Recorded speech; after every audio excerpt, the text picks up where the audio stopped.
শেখ হাসিনা সরকারে যখন শেখ হাসিনা ছিলেন প্রধানমন্ত্রী, তখন প্রতি মাসে $1.33 বিলিয়ন অর্থাৎ বছরে $16 বিলিয়ন বিদেশে পাচার হয়েছে।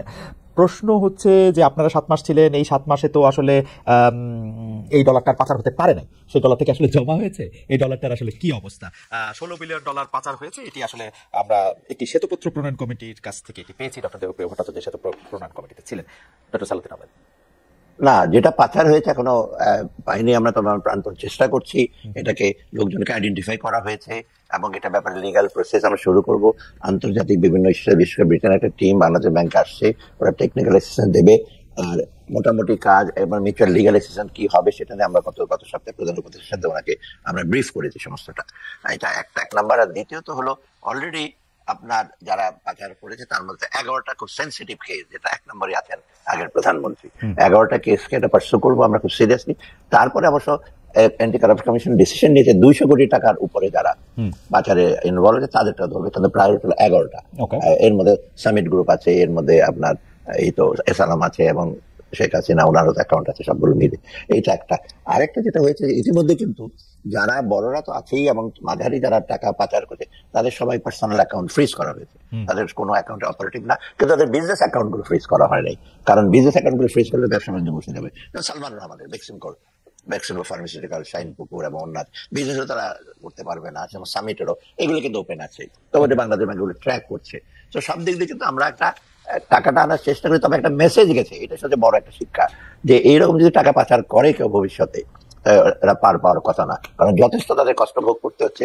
কারণ অ্যাকাউন্ট ফ্রিজ করার মতো জয়েন্ট অ্যাকাউন্ট আছে ওয়াইফের সাথে, সেগুলো বন্ধ। কারণ আমাদের কাছে বহু রিকোয়েস্ট আছে, ছেড়ে দেন আমার ওয়াইফের কষ্ট হচ্ছে। না, এটা ইন্টারেস্টিং, কিন্তু আমি আরেকটা জিনিস একটু জানতে চাই, যে যদি এই 7 মাস টাকা পাচার বন্ধ থাকে, অর্থাৎ এই 7 মাসে ওই হিসাবে $9.31 বিলিয়ন বাড়তি জমে যাওয়ার কথা, এটা কি আসলে আমরা এরকম সরলঙ্ক করতে পারবো, যেহেতু পাচার হয় না? না, সরলঙ্ক করে, কারণ এখন হয়েছে কি জানে, যেটা পাচার হয়ে গেছে সেটাতে কিন্তু চলে গেছে, এবং আপনি দেখবেন রিজার্ভ দেয় 42 বিলিয়ন থেকে কত নেমে আসে, কিছু বিক্রি করছে, তারপর এখন 20-এর মধ্যে আমরা কোন রকম রাখছি। অর্থাৎ পাচ্ছি না। আর দেশের যেটা টাকা থাকার কথা, মানে ওরা যে কিছু পাচার হয়েছে দেশে, সব টাকাই কিন্তু সব পাচারে চলে গেছে। যেমন এক্সাম্পল, একটা ব্যাংকের চেয়ারম্যান প্রায় 60% টাকা সব নিয়ে চলে গেছে, আরেকটাতে প্রায় 50%।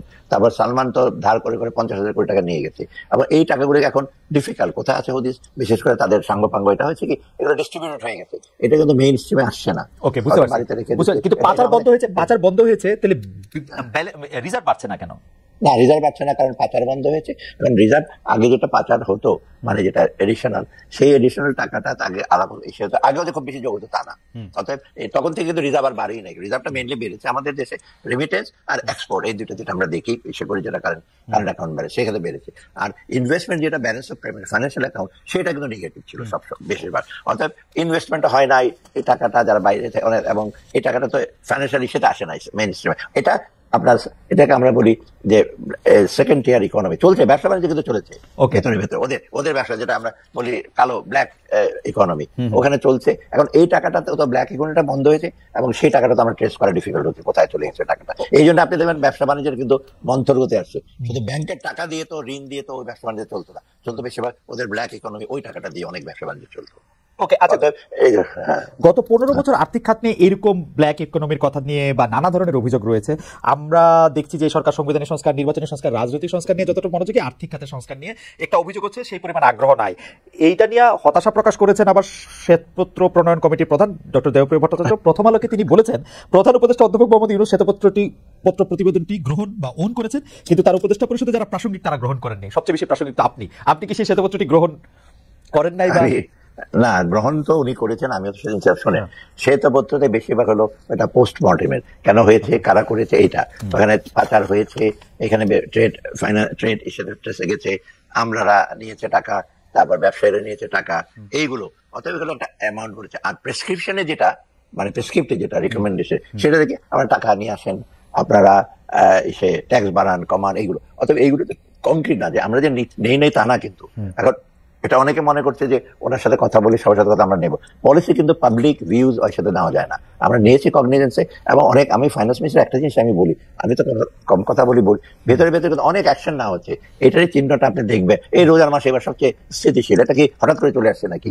তারপর ব্যাংকগুলি মোটর ফিরে আসছে, ইসলামী ব্যাংক যেমন টার্ন অ্যারাউন্ড করছে। অর্থাৎ হচ্ছে ওদেরটা যে নেই না, এটা ঠিক না। ওরা যেটা চেয়েছিল বা মনে মনে চেয়েছিল যারা শহীদ করলাম, ওদেরকে আমি একটা টাস্ক ফোর্স করি। অর্থাৎ আমি বলছি যে টাস্ক ফোর্স তো অলরেডি বাংলাদেশ ব্যাংকের যে গভর্নর, সেই টাস্ক ফোর্স হলো এই যে মানি লন্ডারিং ব্যাপার, সেখানে এসএস এর মেম্বার আছে, সবাই আছে, they are doing this job. NBR এর যে সংস্কারগুলি হচ্ছে, আমরা যেটা করছি, আমরা ফাইন্যান্স মিনিস্টার, এখানে যথেষ্ট এক্সপার্ট আছে আমাদের। আমার ফাইন্যান্স ডিভিশনে 11-12 জন পিএইচডি আছে, additional secretary, who have got practical knowledge, মানে বাজেট ব্যালেন্স কিভাবে হয়। এখন যদি অর্থনীতি তাত্ত্বিক দিক দিয়ে তো আপনি এই অর্থনীতি পলিসি নিতে পারবেন না। তো অর্থাৎ এটা ওদের একটু, যে আমরা তাদের ডাকি নাই কেন, ডাকি না, কিন্তু ওদের জিনিসটা কগনিজেন্স নেওয়া হচ্ছে। আরেকটা জিনিস, আরেকটা আপনার রিপোর্ট আসছে, সেটা হলো আপনার প্ল্যানিং কমিশন, ডক্টর ফেরদৌসের নেতৃত্বে। ওইটাতে বরং কিছুটা ডিটেল আছে, ওইখানে বরং রিকমেন্ডেশন গুলো খুব বেশ কংক্রিট, প্র্যাগমেটিক। এবং এটা যেহেতু প্ল্যানিং কমিশন করেছে প্রফেসর ওয়াহিদুর মাহমুদের উদ্যোগে, ওইখানে কিন্তু কত করে। অর্থাৎ আমরা দুইটা নিয়েই কিন্তু কয়েকদিন আগে আমি একটা স্ট্র্যাটেজি ডকুমেন্ট করেছি। স্ট্র্যাটেজি ডকুমেন্টটা আমরা চিফ সেক্রেটারি বলতে, আমরা যত করছি কি করবো এগুলো করে প্রমাণ কি, তাহলে আমরা একটা প্রেজেন্টেশন দিচ্ছি, ওখানে ওয়াহিদুর মাহমুদ সবাই ছিল, ওইখানে কিন্তু দুইটার রিকমেন্ডেশন নিয়ে আমরা এই জিনিস করছি। প্লাস আমাদের কাছে কিন্তু তথ্য যেগুলো আছে সেগুলি আমরা নিচ্ছি। একটা জিনিস মনে রাখবে, যে কোর্ট করেছে যে তথ্য শ্বেতপত্রে, সেগুলো তো দেখো খুব অথেন্টিকেটেড না হলে আমি তো বলতে পারবো, আই ক্যানট ওন ইট। কিছু কিছু তথ্য আছে সেটা আমার ইচ্ছার সাথে মিলে না, ডেটা, বাংলাদেশ ব্যাংকের ডেটা, ট্রেড ডেটা। এখন আমি কি করে বলছি ওরা সঠিক বলেছে? ওরা তো বিভিন্ন জায়গায় স্টাডি করেছে, বিভিন্ন কোর্টের থেকে নিয়েছে। অতএব এইগুলো তো আমি একটু সাবধান হতে হবে। আমরা বলেছি দেবপ্রিয় সামনে যখন ছিল, আমি দেখেন এখানে প্রেসক্রিপশন কিছু তেমন খুব হালকা, কিন্তু এইগুলো ডেটাগুলো ওন করে আমাকে পলিসিতে নিয়ে আরো চিন্তা ভাবনা করতে হচ্ছে। অতএব এই অভিযোগটা ঠিক না, অভিযোগ না, তাদের একটু আফসোস আর কি, এবং নিচ্ছে না তা মোটেও না। না, উনার সাক্ষাৎকার পরে আমার কাছে মনে হয়েছে যে সবাই, আমার মনে হয়েছে এটা, মানে উনি যদিও কোনো নাম বলেন নাই, উনি এরকম সংশ্লিষ্ট কথা বলেছেন, তো মনে হয়েছে যে আপনি আসলে খুব বেশি পছন্দ করেন নাই শ্বেতপত্রের বিভিন্ন কিছু, মনে হয়েছে আর কি, সেটা নিয়ে ওনার। আমি কি বললাম একটু? না না জি, আপনি, আমার কাছে এবার পরিষ্কার হয়েছে যে প্রেসক্রিপটিভ জিনিস না। ধরেন না কেউ যদি আমাকে বলে যে মেম্বার বলছে ভ্যাট কমিয়ে দেন, ডিরেক্ট ট্যাক্স বানান, বলেন ডিরেক্ট ট্যাক্স কিভাবে বাড়াবো, কোন কোন জায়গায়। যদি বলতো যে ডিরেক্ট ট্যাক্স বানান, নতুন ক্ষেত্রতে আপনি ডিরেক্ট ট্যাক্স দেন, ভ্যাট আরো বিভিন্ন জায়গায় যারা ভ্যাট কাভার না সেগুলি যান, ওরা তো প্র্যাকটিক্যাল, যেটা ইনফ্যাক্ট আমার এনবিআর লোকজন এবং অন্যান্য ঠিকই ওরা এগুলি বার করছে। অর্থাৎ প্র্যাকটিক্যাল যাদের ইসে আছে, আর তারা কিন্তু মোটামুটি, ওদের তো বিরাট ডিগ্রি আছে, আমাদের যারা আছে তারাও, তারা বাইরে গিয়ে কথাবার্তা বলতে এমন কিছু, তারাও খুব। আর আমি তো মোটামুটি আমার সম্যক ধারণা আছে ওভার দি ইয়ার। আমি একটু পরের প্রসঙ্গে যাই, যে সেটা হলো যে আপনার সরকার শুরু থেকে এটা বলছে যে 15 বছরে যথেষ্ট পরিমাণে লুটপাট হয়েছে। আসলে এটা বলার কিছু নাই, এটা একদম স্পষ্ট এবং আঙ্গুল ফুলে মানুষ কলা গাছ হয়। আওয়ামী লীগের লিডারদেরকে আমরা আঙ্গুল ফুলে মানে বট গাছ বা বাওয়াব গাছও আসলে হতে দেখেছি। কোটি হাজার কোটি টাকা পাচার হয়েছে, এটা ঠিক। দেশে বিদেশে সূচক টেম্পারি করে আওয়ামী লীগ সরকার অর্থনীতির অগ্রগতি দেখিয়েছে, কিন্তু ফ্যাক্ট রিমেইনস ওরা এলডিসি থেকে উত্তরণের 2টা সূচকে কোয়ালিফাই করেছিল। এবং আপনার সরকারও বা আপনিও, আপনারা বৈঠক করে আপনি ঠিক করলেন 2026 সালে আসলে এলডিসি থেকে উত্তর করবে। এটা কি আসলে প্রকারান্তরে আওয়ামী লীগ যে অর্থনীতিটাকে ঠিক পথে রেখেছিল, যদি আমি জাতীয় বা বেষ্টিক অর্থনীতির কথা বলি, এটা প্রমাণ করে কিনা? এইটা আমি বলি শুধু আওয়ামী লীগের ধারাবাহিক ভাবে আমি সবসময় বলছি 53 বছরে কিন্তু বাংলাদেশের অনেক চড়াই উতরাই পেরিয়ে কিন্তু মোটামুটি কিন্তু একটা সন্তোষজনক উন্নতি হয়েছে, এটা অস্বীকার করার উপায় না। কিন্তু একটা পার্টিকুলার সরকারের জন্য না, এটা ধারাবাহিক ভাবে, এবং দোষটা অনেক সময় আসছে 15 বছরের জন্য। আমরা কিন্তু আরো যেটা আমরা বলি কাউন্টার ফ্যাকচুয়াল আর্গুমেন্ট, যে ওরা যদি 15 বছরে একটু বেটার আরো পারফর্ম করতো, করাপশন না হতো, স্বজনপ্রীতি না হতো, বাংলাদেশে এতদিনে কিন্তু মিডল ইনকাম গিয়ে এবং বরং আপার মিডল ইনকামের দিকে যেতে পারতো, সেটা হয় নাই। অতএব আমরা দেখেছি যে ম্যাক্রো ইস্যুতে যেটা আপনি যেমন 3টা ইন্ডিকেটর, পার ক্যাপিটাল ইনকাম বেড়েছে, অফকোর্স ইকোনমিক সাইজ বেড়েছে, ব্যবসা বাণিজ্য বেড়েছে, এক্সপোর্ট বেড়েছে, এসএমই খাতে বেড়েছে, তাই না? আর কৃষি তো আমাদের মোটামুটি ধারাবাহিক ভাবে ভালো করছে, শুধু বন্যা মানে এসে ছাড়া। আর আপনার যেটা হিউম্যান রিসোর্স একটু আমাদের গ্যাপ আছে, একটু ভালনারেবিলিটি তো কিছুটা আছে। অতএব 3টা যদি আপনি কম্পেয়ার করেন, যারা সেটা এটা ইউএনডিপি যেটা, ওরা দেখেছে বাংলাদেশের অন্য দেশের তুলনায় ধারাবাহিক রূপে কিন্তু যাচ্ছে। মাঝে মাঝে ইনফ্লেশন বাড়ছে, এখন এইবার যেমন ইনফ্লেশন বাড়ছে, কিন্তু পার ক্যাপিটা কমে বা জিডিপি কমে যাচ্ছে বা ব্যবসা বাণিজ্যের পরিধি কমে যাচ্ছে, সেটা না, স্লো তো হচ্ছে। অতএব সেই দিকে বলবো ডেফিনেটলি আমাদের ম্যাক্রো ইকোনমিক যেটাই সেটা আছে, সেটা মোটামুটি সে পর্যায়ে চলে। আর্থিক দিকে টাকা পয়সা চুরি দিকে, এটা আমি যেটা সবসময় খাদের কিনারে চলে আসছিলাম, আমরা ওটাকে স্টপ করেছি। অর্থাৎ এই দিক দিয়ে আপনি বলতে পারেন ইনডিরেক্টলি ওভার দ্য ইয়ার যেগুলো করেছে সেগুলো মোটামুটি কিন্তু আমাদেরকে একেবারে ধ্বংসের পথে নিয়ে জানে, কিন্তু আমাদেরকে অনেক ডিফিকাল্ট সিচুয়েশন নিয়েছে, যেটা আমাদের বাংলাদেশে তো আরো বিশেষ করে ম্যাক্রো ইকোনমিক সেক্টরে বা ওভারঅল এর সাথে মোটা দাগে ডেভেলপমেন্ট হয়েছে, ডেভেলপমেন্টের ফলটা কিন্তু ফ্রুটসটা কিন্তু সাধারণ মানুষ পায়নি। এটাই সবচেয়ে বড়। এই বৈষম্যের জায়গায় যেটা হয়েছে, আপনি রিলেটিভলি গরিব লোকেরা তাদের তো সেরকম ভাবে তাদের আয় বাড়েনি, মুসলিমেও কিছু লোকে রিজিওনালও ডিসপ্যারিটি হয়েছে। আমরা এই মানে স্বাভাবিকভাবে একটা সোজা প্রশ্ন করলে গরিব মানুষ কি এই আওয়ামী লীগ সরকার চলে যাওয়ার পরে তুলনামূলকভাবে ভালো বেশি আছে? এটা আমি বলছি, হ্যাঁ খারাপ নাই, কিন্তু আচ্ছা খারাপ নাই মানে আমি বলছি যে তারা যে সেটা ছিল, বরং তারা একটু একটু ইসে পাচ্ছে। তাদেরকে আমরা বলছি যে তোমরা ভবিষ্যতে তোমার স্কোপটা, উন্নয়নের ফলটা তোমাদের আরো বেশি পৌঁছাবে। এই জন্যই কিন্তু আমরা চেষ্টা করছি তাদের সোশ্যাল সেক্টর, তাদের জীবিকাটার উপর, শুধু পার ক্যাপিটাল ইনকাম, শুধু জীবিকা না, এবং কোয়ালিটি অফ লাইফ এটাকে বাড়াবার জন্য এটা কিন্তু আমরা সচেষ্ট হচ্ছি বিভিন্ন জায়গায়। আচ্ছা, আমি পরবর্তী প্রসঙ্গে যাই। খালি আমি ইয়াটা বলে রাখি যে আপনি জীবিকা, পার ক্যাপিটা ইনকাম শুধু না, সমস্তটা দিয়ে আপনি কি সোশ্যাল সেফটি নেটের ক্ষেত্রে আপনি এই কথা বলতে পারছেন, মানে যারা একেবারে প্রান্তিক তাদেরকেও কি, নাকি পলিটিক্যাল গভর্নমেন্ট থাকলে সোশ্যাল সেফটি নেটটা একটু স্ট্রঙ্গার থাকে? আমি বলি সোশ্যাল সেফটি নেটটা যেটা হয়েছিল গতবার, বরং পলিটিক্যাল গভর্নমেন্ট হাতে যেটা অসুবিধা হয়েছে, যেটা ক্ষতি হয়েছে, প্রায় 127টা সোশ্যাল সেফটি নেটের প্রজেক্ট আছে এবং বিভিন্ন মন্ত্রণালয়। টাকা পয়সার দিক দিয়ে কিন্তু খুব অপ্রতুল না, কিন্তু যারা বেনিফিশিয়ারিজ, তাই যে 1 কোটি লোকের কাছে যাওয়া, তার মধ্যে প্রায় 20 লক্ষ লোকই হলো আপনার আনডিজার্ভিং মেম্বারের ভাই বোন, এটা সেটা, অতএব 80 লক্ষ এখানে ওয়েস্টেজ হয়েছে। অতএব সেই টাকাটা যদি থাকতো, আপনি পরিধি বাড়াতে পারতেন, অ্যালাউন্সটা এই যে 500 টাকা, ওটাকে আরো বেশি দিতে পারতেন। অতএব এই জিনিসটা কিন্তু ইফেক্টিভ হয় না। এমনি ছিল সোশ্যাল সেক্টর, এখন আমরা বলছি যে এইখানে বেশি নজর দেবো। এবং ইনফ্যাক্ট বলি আমি যে ডোনাররা যখন আমাদের কাছে আসে, ওয়ার্ল্ড ব্যাংকের এডিবি আসে বা বায়োলেটারাল, মোটামুটি তোমরা একদম একটা ফান্ডামেন্টাল ব্যবসা হিসেবে করবে, কিন্তু সোশ্যাল সেক্টরকে তুমি ইসে করতে পারবে না, মানে এমফেসিস দিতে হবে। সেটা রিসেন্টলি এই আগামী বাজেটের জন্য আমি যেটা করেছি, ফিগারটা বলবো না, আমি সবগুলো ভাতা কিন্তু মার্জিনালি বাড়িয়ে দিয়েছি।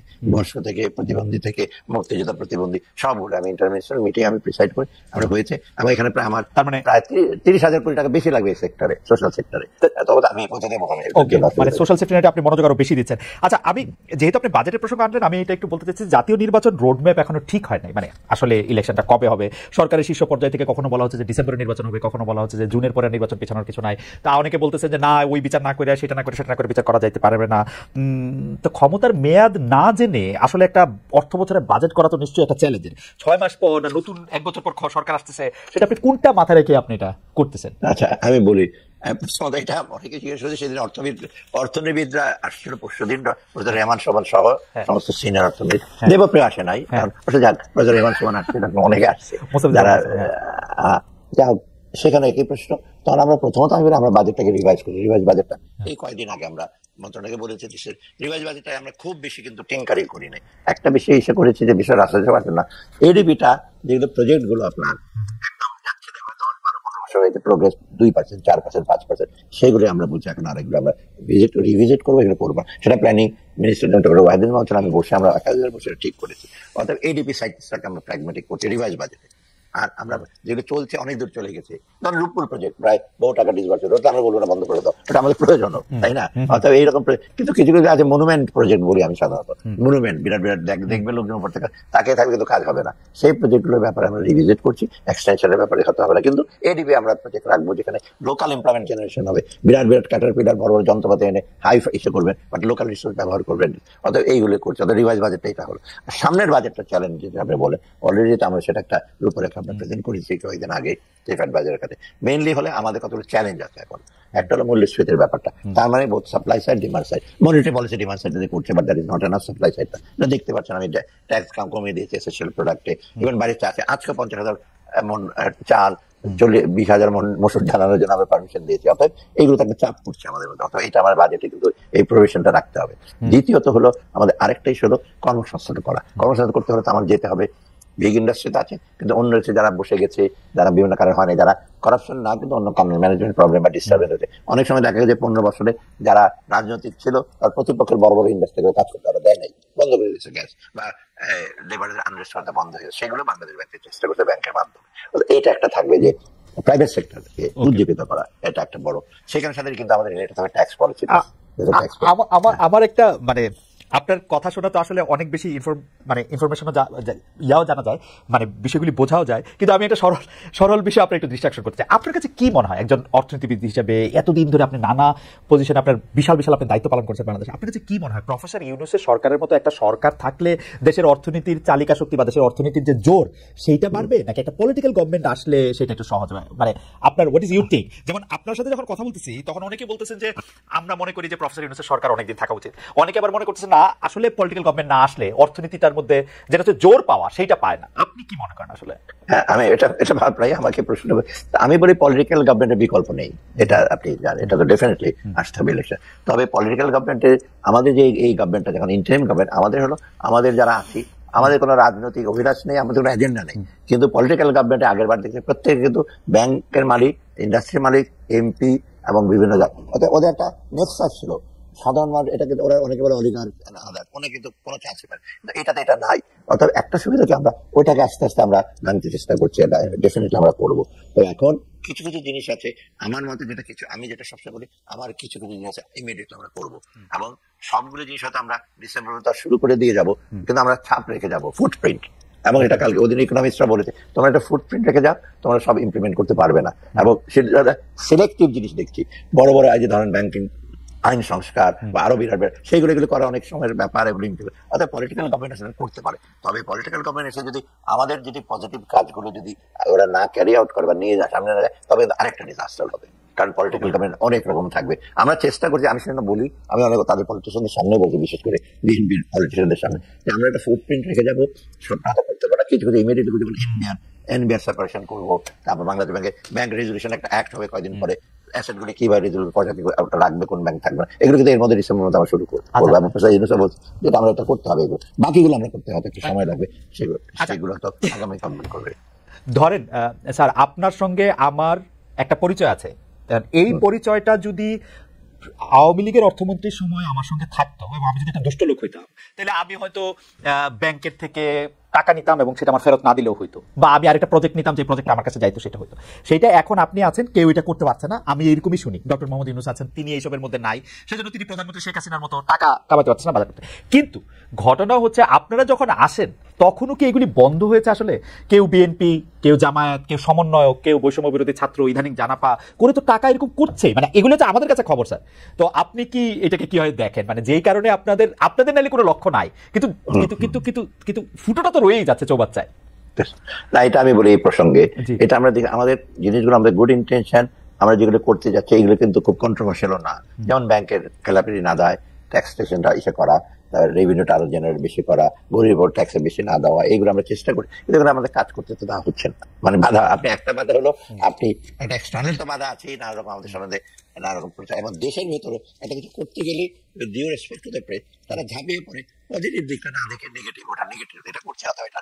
যেমন আমি এনবিআর সংস্কার করবো, যেটা ভাগ করবো, এনবিআর ভিতরে নানা রকম কারাপশন আছে, যে পলিসি করে সে আবার জাজমেন্ট দেয় যে না, তুমি এত টাকা না দিলে তো আমরা টেবিল করে। এটা নিয়ে আবার অনেক লেখালেখি হচ্ছে, এই দুই ভাগ করে কি লাভ হবে। আমি দিন পড়লাম, ওরা যে সময় আর্গুমেন্ট দিয়েছে, অতীতে অনেক হয়েছে এরকম ভাগ করেছে, তার মানে ওদের দেয়ার অ্যাডভোকেটিং যেগুলো যেন না করি।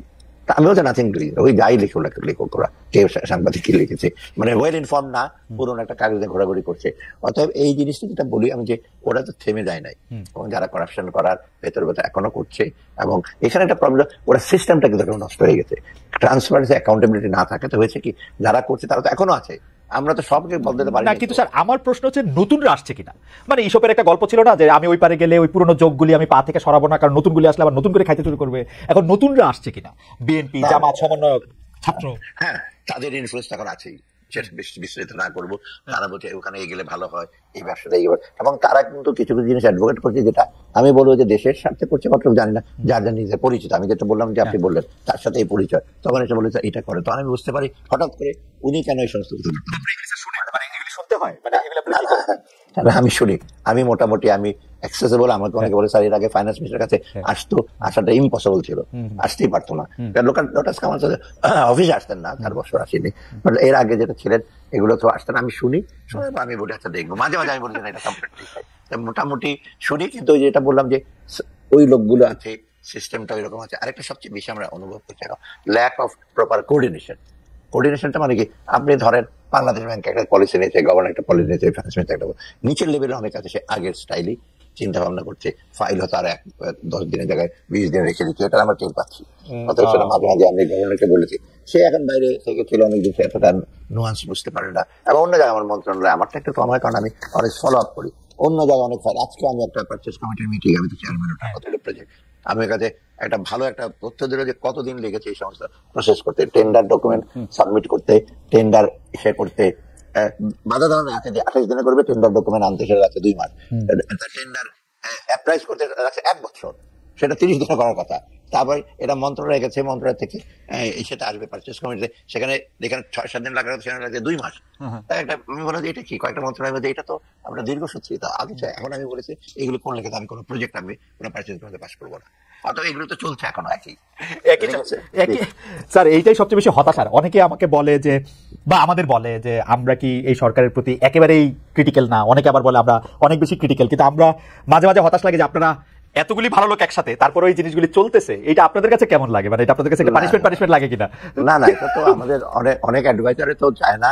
ওয়াহিদুল মাহমুদ সাহেব এডুকেশন ছেড়েই দিলেন, আমি মাঝে মাঝে বলি যে কি আর এগুলো, মানে অনেক সময় মনে হয় কি কাজ করে যদি কিছু কোঅপারেশন পান এবং ফলটা যদি পান তো একটা মনে হয় আর একটু করি, তা মোটামুটি কিন্তু খারাপ না, একেবারে যে পজিটিভ না। যেমন আমি বলি ইনফ্লেশন কমেছে, বাজারে মোটা চালের দাম বেড়েছে, এখন বড় বড় না সরু চালে, সরকারের চালের বাজারে স্বস্তি, কিন্তু চালের দাম কমে। আমি ফুড অ্যাডভাইজারকে বললাম স্যার একটা মিনিকেটের দাম বাড়ছে, মনে হচ্ছে বাজার ধ্বংস হয়ে গেছে। তো এইরকম নেগেটিভ যদি আপনি ভাইব দেন তো এটা তো খারাপ লাগে। উনি বলে স্যার আমি এখন আমার কাছে 9 লক্ষ টন রিজার্ভে আছে, আপনি টাকা দাও আমি নিয়ে আসছি। তারপরে একটা মিনিকেটটা মার্কেট প্রবলেম, কারণ মিনিকেটটা ওই 4-5 টাকা চাল কেটে কেটে তারপর মিনিকেট করে ফাইনালাইজার, এটা বেড়েছে সবগুলো তখন আর বাজারে। আমি সেটা জানতে বলি ভাই বাজেট আপনি 1000 টাকা নিয়ে যান, একটা দাম বাড়বে একটা দাম কমছে, আমরা 1000 টাকা করে টান পড়েছে কি করে না, তবে তো বলে এটা খারাপ কি, তাও চুপ করে থাকে। না স্যার, খারাপ কি এইটার ক্ষেত্রে আমি মানে বাজারে ফুলকপি, টমেটো, কাঁচামরিচ, আলু, পেঁয়াজের দাম কম, আমরা মানে আমিও বাসা থেকে আমাদের বাংলাদেশে যেসব আমার আত্মীয় স্বজন বন্ধু বান্ধব আছে তারা খুব খুশি, কিন্তু আমি তো দেখতেছি উৎপাদন খরচ পাইতেছে না তারা।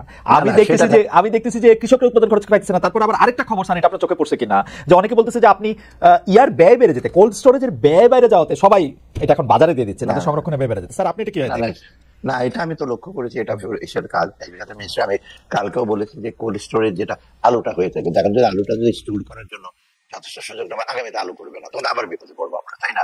এখন বলছি স্টোরেজটা এত ভাড়া, ওখানে একটা বিরাট একটা গ্রুপ আছে, আমি বলছি ইমিডিয়েটরা দেখেন অত্যধিক ভাড়া কেন নেয়, এটা হচ্ছে এর লোক একটু দেন। এখন এত নীতিগৃটি ভেতরে আপনার ট্রেডাররা এত বেশি চালাক, মানে হয়তো আমাদের চেয়ে বেশি চালাক। আমরা এইগুলো নিয়ে আমি একটা উদাহরণ দিই আপনাকে, এই যে সয়াবিনটা আপনারা কেন সয়াবিন তো বাজারে যে ছিল দেশে যে আমি বসে সয়াবিন প্রচুর আছে, কি করেছে ওরা? আর ইম্পোর্ট তো আমি বহু অ্যালাউ করেছি, ট্যাক্স কমিয়ে দিয়েছি, ফিডার ভেসেল গুলোতে এবং they use it as storage of soybean, ওই নিজের সাথে পয়সা লাগবে আর রাখতে পারে ওখানে রেখে দিয়েছে। তখন যখন আমি বললাম তখন কোস্ট গার্ড গিয়ে রেড করেছে, তখন আসছে। অর্থাৎ এই সমস্ত বুদ্ধি হয়তো এটা আমরা আগেরটা একটু বুঝতে পারিনি, ভাবছি চট্টগ্রাম পোর্টে জায়গা নেই, কন্টেনার গুলো আনতে আসতে পারবে না, দেখবে না ইচ্ছা করে ওখানে রেখে দিচ্ছে ওরা।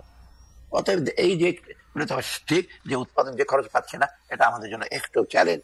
আমরা কৃষকদের যদি ঠিক না দেয়, মানে ওদের রেয়ার ফেয়ার প্রাইস যদি না দেয়, তাহলে উৎপাদন করবে না, ওরা কষ্ট থাকবে। রাইট স্যার, আপনি আসবেন, আমরা দর্শকদের একটা প্রশ্ন করেছিলাম যে বিদেশে পাচার হওয়া অর্থের কিছু অংশ চলতি বছরে ফিরিয়ে নিয়ে আসা সম্ভব, আশা করছেন অর্থ উপদেষ্টা ডক্টর সালাউদ্দিন আহমেদ।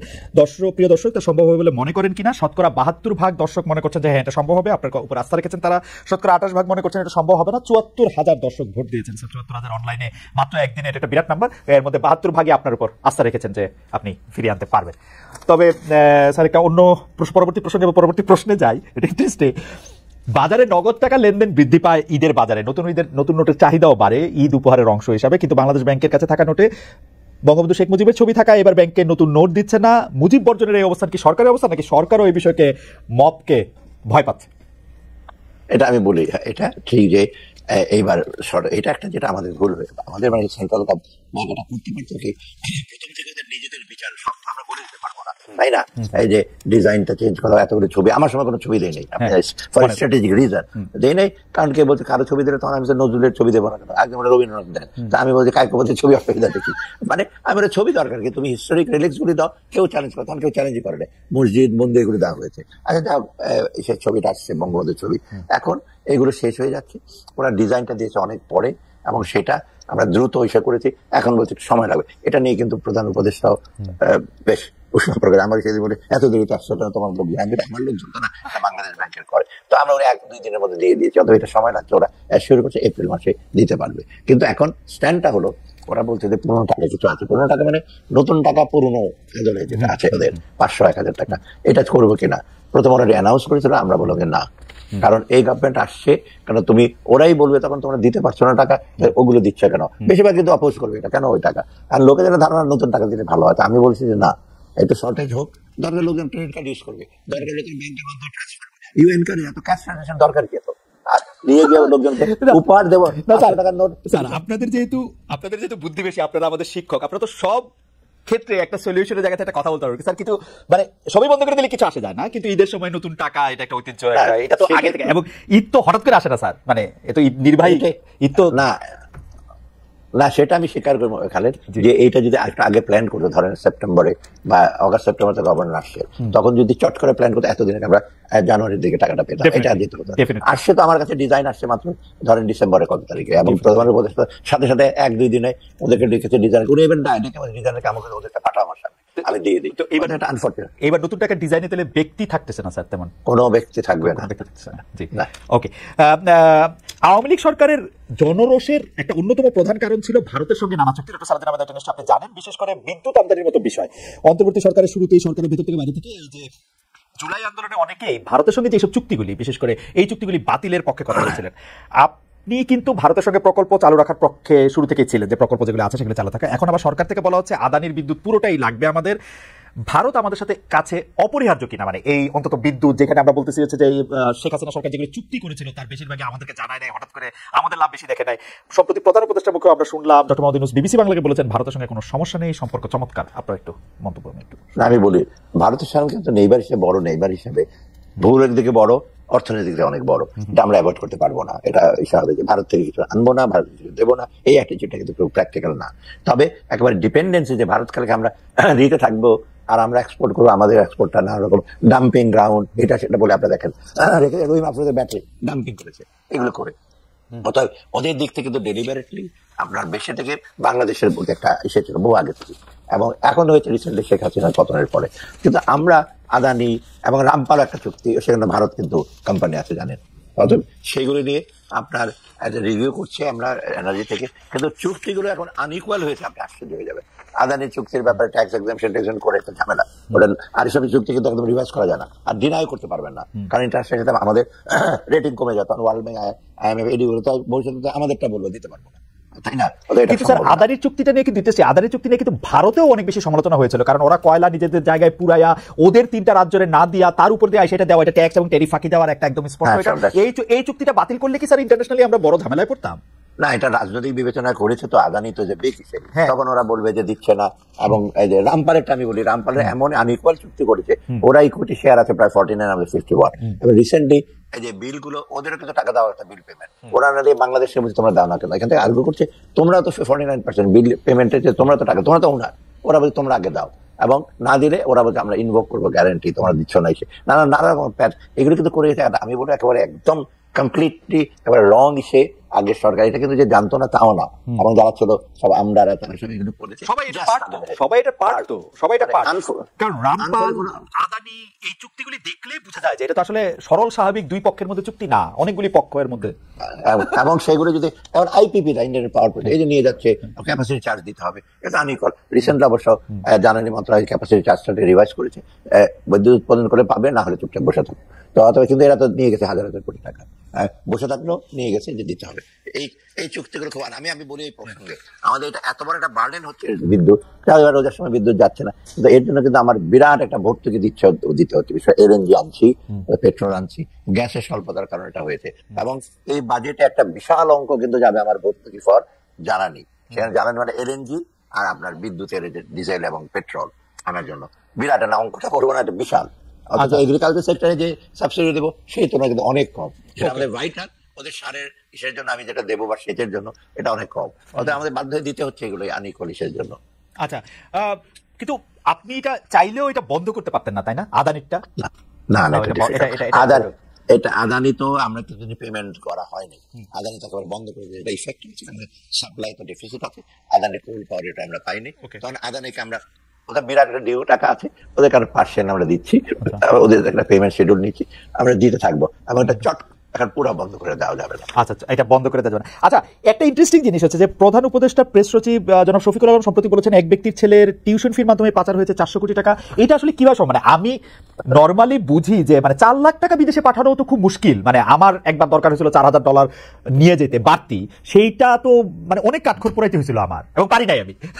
মানে মজার ব্যাপার হচ্ছে যে পারি নাই, পরের বছরের জন্য ওয়েট করতেছে যখন আমার কোটা আবার ওপেন হয় 10,000 টাকা। এখন এটা এনবিআর থেকে একটা সে করেছে, ইনভেস্টিগেট করে ওরা বের করেছে ব্যাংকে, আমি বিশদ বলবো না। এনবিআর থেকে বাইর করছে, মানে ইটস এ ট্রু স্টোরি, মানে এটা ওরা ফিগার গুলো আমাকে দিয়েছে কয়েকদিন আগে এনবিআর চেয়ারম্যান, আমাকে স্যার আপনি দেখেন নাম সহ কে কার কাছ থেকে গেছে, কার কাছে গেছে সেটা আছে। এখন আমরা এসে করবো না, বিরাট সেটা করেছে কারণটা কিভাবে, আপনি যে ট্রু স্টোরি না, কারণ আমার ছেলে তখন আমি গভর্নমেন্টে পড়তো সেটা ইউএসএ তে, একবার আমি $3,000 বইয়ের জন্য পাঠাবো, স্ট্যান্ডার্ড চার্টার আমার রিফিউজ করবো, স্যার হবে না, তখন অ্যাজ এ গভর্নর আমাকে স্পেশাল পারমিশন নিতে হলো, নিয়ে তারপর পাঠানো, তাও সিমিলার থিং, হ্যাঁ রাইট। কিন্তু এখন এখানে পাঠিয়েছে $1 লক্ষ, $10 লক্ষ, এগুলো কিন্তু ইউনিভার্সিটির জন্য যায় নাই। ইউনিভার্সিটির যেটা হয় কি, কিছু কিছু টিউশন ফির জন্য যায় টাকা ডিরেক্ট ওইখানে, আর কিছু কিছু তার লিভিং অ্যালাউন্স, বইয়ের অ্যালাউন্স, সেটা যে বেনিফিশিয়ারি ছাত্রের কাছে যায়, সেগুলো এখন $10 লক্ষ নিয়ে বসেছে, $10 লক্ষ বই হয়তো কিন্তু এরকম একটা ভাব আসছে সেটার সব। এবং এটা ওভার দ্য ইয়ার, এটা 1 বছর হয় না বেশ। এবং একটা সবচেয়ে বেশি ডেঞ্জারাস জিনিস হলো, এই জন্য কিন্তু স্টুডেন্টরা বাংলাদেশ ব্যাংকের ক্লিয়ারেন্স থাকে, বাংলাদেশ ফর্ম দিতে হয় এবং ব্যাংক এটা কমপ্লাই করে। এইসব ব্যাংকের যারা নিয়েছে সবাই ব্যাংকের চেয়ারম্যান, ডিরেক্টর, এবং এটা ধার ধারে না যে বাংলাদেশ ব্যাংকের ক্লিয়ারেন্স লাগবে। আমার ব্যাপারে আমি বললাম, স্ট্যান্ডার্ড চার্টার্ড ব্যাংক তো কারো ওন না, ইন্টারন্যাশনাল ব্যাংক, ওরা তো ইন্টারন্যাশনাল স্ট্যান্ডার্ড, ওরা বলছে দেবো না। কিন্তু বাকি ব্যাংকগুলো দেখেন মালিকরা যারা নিয়েছে, আমি নাম বলবো না এখন, নাম বলবো ঠিক হবে না, ওদের ব্যাংক থেকে চেয়ারম্যান সাহেব বলেছে $10,000 $1 লক্ষ। কিন্তু ওই পারে কি, মানে আটলান্টিকের ওই পারে কি এটা নিতে পারবে ওরা টাকাটা, মানে একটা ইউনিভার্সিটি বা নাকি এটা ফেক বানায় নিয়ে তারপর নিবে, না কি করবে? ফেক বানাচ্ছে, হয়তো অ্যাকাউন্ট করেছে, আরেকটা হয়তো সেই ইউনিভার্সিটির নাম দিয়ে ওখানে একটা অ্যাকাউন্ট করেছে, ওখানে ধরেন ওখানে বেশিরভাগ ইউনিট ব্রাঞ্চিং, তো ধরেন কিনটাকেটা শহরে আপনার ইউনিভার্সিটির অ্যাকাউন্টের সাথে আপনি আরেকটা অ্যাকাউন্ট করলেন, ইউনিভার্সিটির নাম দেখেই দেখবে, তো মানে অনেক ফন্দি ফিকের আছে। মাই গড। আচ্ছা, একটা জিনিস হচ্ছে যে আমরা একটু প্রশ্ন করতে চেয়েছিলাম যে আমরা দেখেছি যে স্পেশাল একটা প্লেন পাঠানোর কথা আমরা শুনেছি যে ডক্টর মোহাম্মদ ইউনূস চীনে গিয়েছেন। আসলে আমরা একটু আপনার কাছে জানতে চাই যে ছোট করে যদি আপনি একটু বলেন, চীন থেকে আমরা কি চাই আর কি পাচ্ছি, এটা যদি আমাদের একটু বলতেন, যে চীন থেকে আসলে এই মুহূর্তে আমাদের অর্থনৈতিক দিক দিয়ে, আর বাকিগুলি থাক না। অর্থনীতি যেটা আমি বলি, চীনের যে কতগুলো বড় বড় প্রজেক্ট, ইতিমধ্যে চীন তো একটা one of the biggest financial, এবং প্রজেক্ট গুলো মোটামুটি তাড়াতাড়ি শেষ করছে। কিছু কিছু ছোটখাটো প্রজেক্ট আছে, এদের কনসালটেন্ট দেরিতে আসে, এগুলো আমরা ধর্তব্যের মধ্যে রাখছি না, সেগুলো আমরা ফলো আপ করি। অর্থাৎ চিপ স্বইচ্ছা আমাদের বড় বড় কতগুলি প্রজেক্টে ফাইন্যান্স করবে। যেমন কয়েকদিন আগে আমরা মংলা পোর্টে এটা ইসে করবে, যেটি বিরাট অঙ্কের টাকা ওরা অফার করে, ওখানে কিন্তু ইন্ডিয়ান ডাটা করছে একটা, এবং আরেকটা হলো থার্ড হলো বাংলাদেশি, মানে ইন্ডিয়ান কিন্তু গত 5 বছরে চায়নাকে দিতে হবে, পারবো না, এটা একটা ওরা মেসেজ দিয়েছে। আমি রিসেন্টলি আমি পারচেজ কমিটি বলতে দিয়ে দাও ওদেরকে, ওরা সব ফিজিবিলিটি করেছে, সবকিছু করেছে। সেরকম আরো বেশ কয়েকটা চুক্তি আছে, যেমন আপনার এই যে পোর্টের কিছু, মংলা তো বললাম, আরো কয়েকটা বেশ বড় বড় করছে। আর রিসেন্টলি আরো কয়েকটা চুক্তি হবে রোড ওয়াকার জন্য, এটার জন্য ওগুলো করবে ওরা। এবং এগুলি মোটামুটি চীনেরটা হলে কি খুব ওদের টেকনিক্যাল স্কিল কিন্তু ভালো, রাইট। আচ্ছা, এখানে আমি একটু কৌতূহলের কারণে, আমরা দেখেছি যে আগের প্রধানমন্ত্রী সর্বশেষ চীন সফরে গিয়েছিলেন বিদেশের মধ্যে, এবং সেইখানে আসলে তাকে সফর সংক্ষিপ্ত করে একদিন আগেই তাকে আসতে হয়েছিল। পররাষ্ট্রমন্ত্রী বলেছিলেন যে তার মেয়ের অসুখ সেজন্য চলে এসেছেন, পরে আবার বলেছেন যে না এমনি চলে এসেছেন, প্রধানমন্ত্রী বলছেন সাবেক যে তিনি এমনি চলে এসেছেন। কিন্তু আমরা এটাকে দেখি যে আসলে মানে কোল্ড ওয়ারের পরে কোনো একটা রাষ্ট্রে গিয়ে কেউ সফর সংক্ষিপ্ত করছে বড় একটা কারণ ছাড়া, সেটা হয় নাই। এই ব্যাপারটার মধ্যে আসলে চীনের সাথে কি বাংলাদেশে এক ধরনের দূরত্ব সৃষ্টি হয়েছিল সেই আমলে, সেটা কি এখন একটু কমেছে? না, ঠিক একেবারে, যেমন পদ্মবৃষ্ঠ চীনের বিরাট কন্ট্রাক্ট ছিল। যাই হোক, এটা নতুন গুলো ব্যাপারে চীন দেখেছে যে ওরা Bangladesh government is slanting towards Indian LOC, তাই না, লাইন অফ ক্রেডিট আমরা দিচ্ছি, আমাদের ক্যাপাসিটি আছে, আমাদের ইসে আছে, আমাদের তো করতে পারছি না, ডেলিভারি বাইরেটার লোন বা ইসে করে চায়নাকে দিয়ে দেওয়া হয়েছে, ইন্ডিয়া। যেমন আপনার রিসেন্ট একটা এক্সাম্পল দিই, আমাদের এলওসি যেটা লাইন অফ ক্রেডিট বলে ইন্ডিয়ার সাথে বেশ কতগুলি প্রজেক্ট, এগুলোর প্রোগ্রেস কতগুলো এত কম, এই গত 2-3 বছরের টাকা দেয় নাই, গত বছর টাকা অলমোস্ট বন্ধ। তো আমরা বলছি এইসব প্রজেক্ট রেখে আমাদের লাভ কি? এরা রিসেন্টলি একটা জয়েন্ট গ্রুপ আসছে, ইয়ারডি সেক্রেটারির সাথে বসছে, আমাকে জানো আমরা 9টা কি 10টা প্রজেক্ট আমরা বলে দিয়েছি যে উইথড্র করো তোমরা, আমার দরকার নাই। তো ওরা কিন্তু মহানন্দে রাজি হয়েছে। কারণটা কি? তাহলে প্রথম ওরা যেতে চায় না টাকা, এটা তো আপনি বুঝতেই পারছেন যে বেঁচে গেছে। বাংলাদেশ যখন রাজি হতো তা আমরাও না করে দিই। এইসব ওরা কয়েকটা প্রজেক্ট, মানে 9টার মতো আমরা বলেছি আর এগুলো আপনার শুরু করবো না, আর কয়েকটা আছে, যেমন রূপপুরে একটা ইসে আছে, আর কয়েকটা জায়গা আছে ওদের, ওরা করুক। এখন দেখা যাচ্ছে যে আমরা ভারতের প্রতি এত আর ডিপেন্ডেন্ট না, চীন কিন্তু অল্টারনেটিভ ভাবে আমাদেরকে এগুলোতে আসবে। শুধু চীন না, আমি এক্সাম্পল দিই, যেমন 1-2টা জায়গায় রেলওয়ে আছে যেটা ইন্ডিয়া করতেছে অলরেডি, তখন ওয়ার্ল্ড ব্যাংক আর এডিবি বলছে যে আমরা একটা ফিজিবিলিটি স্টাডি করবো, আমার মনে একটা ওয়ার্থ প্রজেক্ট, কিন্তু ইন্ডিয়া চলে গেছে, তখন ওরা বলছে যে এগুলো খারাপ নাই প্রজেক্ট, কিন্তু ওরা তো অর্থ দেয় না, সেটা আমরা বন্ধ করে দিই। আচ্ছা, স্যার, আওয়ামী লীগ পতনের পর যারা আপনাদের নিয়ে সরকার গঠনে ভূমিকা রেখেছে, মানে আপনাদেরকে যারা ইনভাইট করে এনেছে বা আপনাদেরকে যারা অনুরোধ করে এনেছে, তাদের যারা মাঠে রাজনীতিতে সক্রিয় ছিল তাদের মধ্যে আমরা পাল্টাপাল্টি দলগুলির মধ্যে আমরা পাল্টাপাল্টি দেখতে পাচ্ছি। কেউ বলছে চাঁদাবাজি আওয়ামী লীগ থেকে কেড়ে নিয়ে অন্য দল দখল করছে, কেউ অভিযোগ করছে কোনো দল ব্যাংক দখল করছে। আমি যে জায়গাটা আসতে চেয়েছিলাম, এমন অভিযোগ করা হচ্ছে যে পুঁজিবাজার নিয়ে, যে এক দরবেশ গিয়ে শেয়ার বাজারের নতুন দরবেশ বা দরবেশ শাহ এসেছে। এসব বিতর্ক বা কাদা ছড়াছড়ি কেমন দেখেন? আমাদের শেয়ার বাজারের উপরে আমাদের আস্থা ফিরে এসছে কিনা এই 7 মাসে, বা ফিরে মানে এখনো ম্যানিপুলেশন চলছে কিনা? না, এরপরে ছাত্রদের যেটা বললেন, অনেকেরা বলছে, বিশেষ করে প্রতিপক্ষ যারা পলিটিক্যাল পার্টি, ছাত্ররা কিন্তু র্যান্ডমলি এত বিরাট ছোটখাটো তদবির করে ওটা খুব একেবারে যে ইসে করবে তা না। যে আওয়ামী লীগ এসে করতো 1000 কোটি টাকার প্রজেক্ট নিয়ে যেত, ওরা ছাত্রদের ওই ক্যাপাসিটিও নাই, ওদের সাথে লিঙ্কেজও নাই বড় বড় ইন্ডাস্ট্রি আছে, কিন্তু অন্যান্য পলিটিক্যাল পার্টি বেশি। তারা একটু তদবির নিয়োগ ভাতা ওটা হয়তো কিছুটা, কিন্তু আপনি যেটা প্রশ্ন করলেন যে আপনার কি জানি ছিল সেকেন্ড সেটা যে পুঁজিবাজারের এক দরবেশের মধ্যে নতুন দরবেশ আসছে কিনা, ব্যাংকগুলি নতুন করে কোনো দল দখল করছে কিনা? না, ব্যাংকগুলোতে যেমন রিফর্ম করার পরে ব্যাংকগুলোর নতুন বোর্ড, সেখানে কিছু কিছু ইস্যু আছে বোর্ড মেম্বারের ব্যাপারে, কিন্তু ওই আগেকার দিনের ওই আগের যে গভর্নমেন্টের যে কিছু একদম ওদের সাথে তোল বিবাহ তারা খুবই কম আছে। তবে নাই যে সেটা আমি বলবো না, ওরা আছে, ভেতরে আছে। তো এটাকে চেক অ্যান্ড ব্যালেন্স। আর পুঁজিবাজারের ব্যাপারটা আমি বলি, পুঁজিবাজারটা ধ্বংস করে দিয়েছে আগের 2 চেয়ারম্যান যারা। ওটাকে যেমন সালমান সুকুকের 3000 কোটি টাকা নিয়ে চলে গেছে সুকুক বন্ড, এবং এটা বন্ডটা ফাইন্যান্স করে সোনালী ব্যাংক হিসেবে টাকাটা নিয়ে চলে গেল। সেরকম আপনার শুধু সালমান রহমান না, কিছু কিছু বড় বড় যারা so call asset management company crore crore টাকা 100 কোটি টাকা নিয়ে গেছে, কয়েকজন আবার কেস করেছে, মানে এখন খুব ভালো ওরা কেস করে জিতবে। এখন এটা একদম ধ্বংস করে দিয়েছে। যেটা ফ্লোর প্রাইস দিয়েছিল, যেমন এই আপনি ফ্লোর প্রাইস না নামে, যেমন সালমানের সব ফ্লোর প্রাইসে ঠেকে রাখছে, তার নতুন নতুন আইপিও দিয়েছে, সবাই মিলে কিন্তু একটা অরাজকতা ছিল। সেটা পুঁজিবাজারে এটা হয়েছে। আর স্মল যারা, ওরা ব্যাপারটা জানে না, ওরা দেখে আগে ইন্ডেক্স বাড়তো, সূচক বাড়তো, ভালো। আচ্ছা, সূচক বাড়তো প্রিজামটিভ, আমরা শেয়ার প্রাইস 100 টাকা থেকে 200 টাকা আপনি বিক্রি করতে যান, 200 টাকা কিনবে না, কিনবে কোনটা? গ্রামীণ ফোনেরটা কিনবে, বাজারেরটা কিনবে, লিন্ডারটা কিনবে, তাই না? আপনি এখানে এটা এগুলো আমরা প্রিজামটিভ, এটা কোনো রিয়েলাইজেশন না। এবং ওরা নিয়ে হইচই করে, মিছিল দেয় পুঁজিবাজারে। কারণ এই একটা চেয়ারম্যানকে বাইর করা হয়, one of the most honest person, very efficient banker, city ব্যাংকের চিফ ছিল সে। এখন সে এসে করছে কি, সবগুলো যেমন বেক্সিমকে 120 কোটি টাকা জরিমানা করলো, সাকিবকে 50 লক্ষ টাকা জরিমানা করলো, নিয়াজ মোর্শেদকে ধরছে। আর লোকে বাজে সাকিব কি ফেরেস্তা, এই ফাইনটা কিন্তু 2022-23 সালে নির্ধারণ করার জন্য নেয় নাই কেউ, সে বলে টাকা দাও। আজকে আবার একজন কারখানা পর্যন্ত 120 কোটি টাকা দিতে হবে। এইগুলো করার জন্য, মার্কেটটাকে কারেক্ট করার জন্য সে চেষ্টা করছে যে বাজে লোকগুলো, তার মধ্যে থেকে যারা করার যেটা ভেতরে ছিল তারা কদিন আগে অ্যাটাক করেছে, এই করেছে, ওরা কিন্তু পার্ট অফ ইট। অনেকে বলে থাকে যে আপনি 2টা গুরুত্বপূর্ণ পদে আপনার কোন আত্মীয়কে না বন্ধুকে পরিচিতকে নিয়োগ দিয়েছেন। এই কথা কি ঠিক যে পুঁজিবাজারে আপনার কোন আত্মীয়কে নিয়োগ দেওয়া হয়েছে গুরুত্বপূর্ণ পদে? মাকসুদ, আমি যে ওরে সিটি ব্যাংক হিসেবে জানতাম, বড় কোন ব্যাংকে আসে, আর গুরুত্বপূর্ণ পদ কোথায় বলে? আর আমার আত্মীয় ক্লোজ প্রধান কেন, ছোটখাটো চাকরি থেকে যায় না এখন পর্যন্ত। আমি তো খুব আমার আত্মীয় স্বজন, সেইটা অবশ্য আপনার। যাই হোক, একটা অভিযোগ চলছে স্যার, সেটা হচ্ছে যে 16-17 বছর আগে যারা ক্ষমতা ছিল, মানে 16-17 বছর আগে যারা ক্ষমতা ছিল, অর্থাৎ বিএনপি, যাদের বিরুদ্ধে আর্থিক দুর্নীতির মামলাও ছিল, অন্তর্বর্তী সরকার আসার পর সেসব মামলায় অভিযুক্তরা দ্রুত খালাস পেয়ে যাচ্ছেন বা গেছেন অলরেডি। এই 15 বছর করা অনেক মামলা থেকেই তারা খালাস পেয়েছেন। এই খালাসগুলো আপনি আসলে কিভাবে দেখছেন? মানে কিছু তো পলিটিক্যালি হয়েছে, কিন্তু কিছু তো আসলে কিছু সাবস্টেন্সও আছে, তো তারা যে এত দ্রুত খালাস পাইতেছে, এটা কেমনি? মানে এটা সেটা আসলে প্রেক্ষাপটটা চেঞ্জ হয়ে গেছে। তো এখন হচ্ছে কি, যারা যারা খালাস পাচ্ছে, বিশেষ করে পলিটিক্যাল গুলো তো খালাস পাচ্ছে, বিকজ পলিটিক্যাল রিজনে করছে, এই যে চিফ জাস্টিস বা জাস্টিসরা দেখছেন। আর বাকির যে আর্থিক, সেটা ওরা তখন দেখছে যে রিলেটিভলি আরো বড় বড় কেলেঙ্কারি হয়েছে, যেগুলো মোর সাবস্টেন্টিভ। আর যেগুলি বিএনপি না, এগুলো মোর আপনার এভিডেন্স খুব বেশি পাওয়া যায় নাই, বা তেমন সাবস্টেন্টিভ না। ওই বেসে তারা ভাবলো যে এত উইক একটা ইস্যুর মধ্যে আমরা কেন পার্টিসিপেট করি। কারণ আমাদের দৃষ্টি হলো যেগুলো থাকবে কংক্রিট, যেন আপনাকে বললাম 430 কোটি টাকা চলে গেছে, এটা তো কংক্রিট এভিডেন্স, ওটাতে পার্টিসিপেট করা তো বেটার। যে ব্যাংক স্টেটমেন্ট ওদের নাম আসছে, এবং এই যে সালমান রহমান যেটা নিয়ে গেছে, সালাম যেটা নিয়ে গেছে, এগুলো তো কংক্রিট, মানে হ্যাঁ।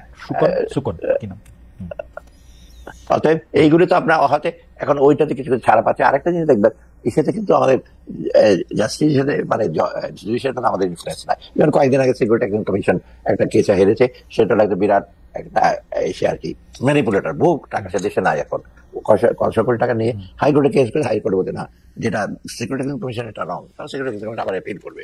অতএব এবং ওরা কিছু কিছু আছে যে টাকা পয়সা বানিয়েছে, দরকার হলে মিছিলের জন্য টাকা দেবো, ব্যানারের জন্য টাকা দেবো, ঢাকা স্টক এক্সচেঞ্জ আর সিকিউরিটি এক্সচেঞ্জ কমিশনে দাঁড়িয়ে থাকবে, গিয়ে ভেতরে ঢুকবে, এগুলো কিন্তু আমরা উই নো দ্য ইনফরমেশন। কারণ হচ্ছে কি, আমাদের এই গভর্নমেন্ট কিন্তু খুব একটু সফট হিসেবে, আগে ওরা তো ধরে নিয়ে আসতো, এজেন্সিকে বলতে ধরে নিয়ে চলে যাও। আচ্ছা, একটা হাইপোথেটিক্যাল প্রশ্ন করি যে ডক্টর মোহাম্মদ ইউনূসকে আদালতের নির্দেশে বেশ কিছু টাকা ফেরত দিতে হয়েছিল, 100 কোটি 500 কোটি বা হোয়াটএভার কোটি। এখন এই সরকার থাকলে কি এটা আর উনাকে ফেরত দিতে হইতো না? মানে উনি কি আর আদালতে এই টাকাটা দিতে হতো না? তাহলে যদি না দিতে হইতো তাইলে উনি যে এটা দিয়ে দিচ্ছেন এটা কি উনি ফেরত পাবেন? মানে হিসাবটা কি? মানে এটা কি উনারে মানে অন্যায় করে দিতে বলছিল নাকি এখন যে উনি সব মামলা মানে ব্যাপারটা এরকম পরে যখন আমাদের ইতিহাস লেখা হবে তখন কেমন লেখা হবে যে উনাকে কোর্ট 200 কোটি টাকা দিতে বলছিল, উনি রাজি হয়ে 200 কোটি টাকা দিল, এরপর আবার উনি ক্ষমতা আসলো, এই মামলাগুলো আবার খালাস হয়ে গেল, মানে এরকম আরেকটা মামলা। এটা না, ইমপ্লিকেশনটা আমি দিতে চাই না। এটা হলো সেই সময় যে মামলাটা করেছিল যে কিছু ম্যারিট হতে ছিল বলেছিল, এখন উনি এটাতে এসে করেন নাই, এখনো পার্সু করেন নাই। বাকিগুলো কিন্তু এটা কিন্তু অনেকগুলো মামলা যে ওয়ার্কার্স ফান্ড কম্পেনসেশন ওগুলো নিয়ে, বাকিগুলোতে কোনো ম্যারিট পায় না যেটা এটা এসে করেছে। এটা কিন্তু আগে মোটে যেন আমি বলি, ইনি সাহেব যখন গ্রামীণ ব্যাংক ছাড়লেন, কেসে হারলেন, এটা কামাল হোসেন সাহেবের মতো লোক গিয়ে ডিফেন্ড করলেন, এবং রেহমান সাহেব তখন চেয়ারম্যান ছিলেন, তখন তাকে এক্সটেনশন দিল। ওগুলো যেটা ন্যাশনাল ডিসিশন বাংলাদেশ ব্যাংক থেকে কোনো অবজেকশন দেয় না, কিন্তু জাজ এটা করেছে এক ব্যক্তি, আপনি জানেন কে ছিল, তার হাজবেন্ড এটা লিখে টিকে জাজমেন্টটা দিয়েছে, আপনি নামই তো জানেন কে, আমি নাম বলবো না, যার স্ত্রী মন্ত্রীও ছিলেন, তার আগে দিয়ে আসছে, ওনার দিলেন। তো ওই রকম ম্যানিপুলেশন তো এখন out of question. Late chief justice যিনি আছেন ওইরকম ম্যানিপুলেশন না আসে শুনলে একটু মানে দ্বিধা লাগে, মানে এতে কম আসে কিনা, মানে ধরেন ওই সময় 100 আসতো, এখন ম্যানিপুলেশন 20 টাইম আসছে, আমাদের অবস্থা এরকম নাকি শূন্য? মানে আমি কোর্ট কাছারি কথা বলতেছি না, কোর্ট কাছে আমার জানা যায় সিকিউরিটি এক্সচেঞ্জ কমিশন তো হারলো একটা কেসে, কোটি কোটি টাকা নিয়ে গেল, ইনকোয়ারি আছে, কোর্ট বলছে যে ইনকোয়ারিটা প্রপার হয় নাই। এখন আমি ওদেরকে বলছি তোমরা প্রপার ইস্যু করে ইনকোয়ারি করতে ফাইন্যান্স নাকি, কিছুদিন আগে বেক্সিমকে আমরা বোর্ড চেঞ্জ করেছি, সেটা তো প্রথমে স্টে করলো ওরা, ইন্ডিপেন্ডেন্ট 11 জন করে দিয়েছে, স্টেগুলো পরে আবার অ্যাপিলেট ডিভিশনে গিয়ে প্রপার, তারা বেক্সিমকে ওই নতুন বোর্ডে চলবে, পুরনোরা গিয়ে যারা সালমান সঙ্গী তারা একটা কেস করেছিল, আমরা তো ইসে করি নাই, ম্যানিপুলেট করি, প্রথম হচ্ছে স্টে হবে না। স্যার আমাদের একজন দর্শক মানে অনেক আগে যেহেতু প্রশ্ন করেছেন, আমাদের অনেকে এই প্রশ্নটা করলো, উনার নামটা আমরা সামনে আনছি কারণ উনি অনেকবারই প্রশ্ন করেছেন, ওনার নাম শাহাদাত রুবেল। উনি আপনার কাছে জানতে চেয়েছেন সরকারি চাকরিজীবীদের বেতন ভাতা বৃদ্ধির কোনো পরিকল্পনা আছে কিনা, বিশেষ করে নবম পে স্কেল বা মহার্ঘ ভাতা কোনো কিছু দিবেন কিনা, বিশেষ করে 11 থেকে 20 গ্রেডে কর্মচারীদের অবস্থা নাকি খুব খারাপ, এবং তারা যে একটা দাবি করেছে এটা আপনিও জানেন, এটা আপনি কোনো কিছু এটা নিয়ে আপনি বলবেন কিনা? না, এটা প্রথমত পে স্কেলটা কিন্তু একটা ডেমোক্রেটিক গভর্নমেন্টের পে স্কেল আমরা টাচই করবো না, বুঝতে পারছেন তো, যেটা ডক্টর ফরাসুদ্দিন সাহেব করে গেছে, এগুলো কিন্তু আমরা করতে পারবো না, এবং এই জন্য আমরা কিন্তু এসে আছি যে বহু লোকের বৈষম্য হয়েছে, পে স্কেলে ঝামেলা হয়েছে, টাইম স্কেল বন্ধ করেছে, গ্রেডটা ঠিকভাবে করে নাই, সেগুলো আমরা টাচ করতে পারছি না, কারণ পে স্কেল কিন্তু বেতন না, ভাতা, DRS allowance, time scale, promotion নিচে অনেক সব রিলেটেড। এখন যেটা কিছু কিছু দাবি আসছে, বিশেষ করে ডিআরএস অ্যালাউন্স, মহার্ঘ ভাতা, এটা আমরা দেখছি, এটা ফাইন্যান্স মিনিস্টার আমরা এক্সামিন করছি। এখানে হলো কি, এগুলো বিশেষ করে আমি জানি যে কোনরা কারা সবচেয়ে বেশি এফেক্টেড, যারা একেবারে 10 থেকে 13, 1-2রা ওরা এতটা না। তা আমরা এটা পর্যায়ে, কিন্তু এখানে কত জিনিস আছে যে আমরা যদি এটা করি, গভর্নমেন্টের ওই মহার্ঘ ভাতাটা, এখন এটা কিন্তু ইনফ্লেশন একটা টেন্ডেন্সি, চট করে কয়েক হাজার কোটি টাকা তাদের হাতে যাওয়া মানে অনেক দূরের পুঞ্জীভূত টাকা খরচ করবে, তাই না? সেটা আমরা একটা কষ্টাতে দেখছি, টাইমিংটা সেটা, তবে এটা সক্রিয় বিবেচনা আছে, আমরা দেখবো কখন কি করা যায়। আরেকটা জিনিস এটা হলো, অনেক সময় অন্যরা তখন আসবে, অটোনমাস বডির ওদের তো গ্রেড আছে, যেমন আপনার ওয়াটার ডেভেলপমেন্ট বোর্ড আছে, পাওয়ার ডেভেলপমেন্ট আছে, আপনার ওরা বলে যে আমরা তো অনেক আটকে আছে আমাদের কি, এটা কিন্তু বিরাট ইস্যু হবে, চাপ পড়বে। তবু সরকারি কর্মচারীরা ওরা রিলেটিভলি কষ্টে আছে। তার মানে স্যার আপনারা পে স্কেলে হাত দিচ্ছেন না, সেটা আসলে নির্বাচিত সরকারি এসে এটা করার কথা, তারাই এটা করবেন, এবং মহার্ঘ ভাতার ব্যাপারে আপনারা সক্রিয়ভাবে বিবেচনা করতেছেন, কিন্তু বাজার এবং অন্যান্য কিছু বিবেচনা এটা আসলে মানে এত সহজ সিদ্ধান্ত না। এবং আমার বাজেট কনস্ট্যান্টটা যেটা আপনি দেখেন, গত 5 মাসে August, September, October, November tax collection is very low. মানে আপনার ব্যবসা বাণিজ্য তো প্রায় 4-5-3-4 মাস বন্ধ ছিল, এখন পিক আপ করছে। আমার তো সেই রিসোর্সটা দেখতে হবে। আমার যখন ডোনারদের কাছে যায় বাজেট সাপোর্টের জন্য, ওরা বলে তোমার তুমি ইসে বাড়াও, তোমার রেভিনিউ বাড়াও। আমি তো রেভিনিউ এখন জানুয়ারি থেকে শুরু করেছি, ফেব্রুয়ারি, মার্চ, অত এখানে ইসে আছে, কিন্তু কনস্ট্যান্ট আছে। আমরা অন্য জিনিস কিন্তু বাদ দিই, যেমন আপনি বলি এই যে 300 গাড়ি পুড়ে গেছে, পুলিশকে 100 কোটি টাকা দিতে হলো, আমার গাড়িগুলো তো দিতে হবে, তারপরে অন্য এগুলো তো আমি কোনদিন বন্ধ করি নাই। ডেফিনেটলি স্যার, গতকাল এক অনুষ্ঠানে এনবিআর চেয়ারম্যান বলেছেন, আপনি জানেন কিনা জানেন, রেমিটেন্স করমুক্ত নগদ প্রণোদনের সুযোগ নিয়ে এক ব্যবসায়ী 730 কোটি টাকা দেশে এনেছেন, কিন্তু তিনি ওই ব্যবসায়ীর নাম বলেননি, তবে জানিয়েছেন ব্যবস্থা নেওয়ার পর সাংবাদিকরা নাম জেনে যাবে। এই বিষয়ে আপনি কতটা জানেন? সত্যি সত্যি এটা আসলে সম্ভব? মানে এটা এনবিআর আরেকটা কেস দেখতে পাচ্ছি।